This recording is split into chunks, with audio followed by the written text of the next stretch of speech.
வணக்கம், நான் உங்கள் முரளி. இன்னைக்கு நம்ம செக்மெண்ட்டில் என்ன பார்க்க போகிறோம்னா, ஜான் டீர் டிராக்டரோட டிஸ்பிளேயை பற்றி பார்க்க போகிறோம். அதுக்கு முன்னாடி சப்ஸ்கிரைப் பண்ணிடுங்க, நோட்டிஃபிகேஷன் பில்லை ஆன் பண்ணிடுங்க.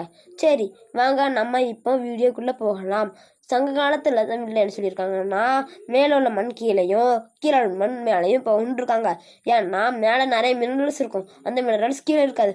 டிஸ்பிளேங் பண்ணும்போது மேலே இருக்கிற மினரல்ஸ் கீழே போயிடும். அதனால் ப்ராப்பராக மினரல்ஸ் சப்ளை ஆகும்.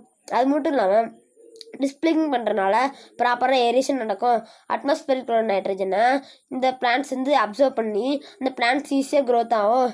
அது மட்டும் இல்லாமல் இந்த டிஸ்பிளேங் பண்ணும்போது அந்த ரெயின் வாட்டரை இந்த சாயில் வந்து ஈஸியாக அப்சர்வ் பண்ணிக்கிடும். ஏன்னா அந்த சாயில் வந்து ரொம்ப லூஸாக இருக்கும். அது மட்டும் இல்லாமல் இது வந்து டஸ்ட் லேயர் வந்து லேயர் வந்து மேலே ஒரு லேயர் மாதிரி படிஞ்சுக்கிறதுனால அந்த வாட்டர் வந்து சீக்கிரம் எவாபரேட் ஆகாது. பிளான்ட்ஸோட ரூட்ஸ் ரொம்ப ஸ்ட்ராங்காக இருக்கும்.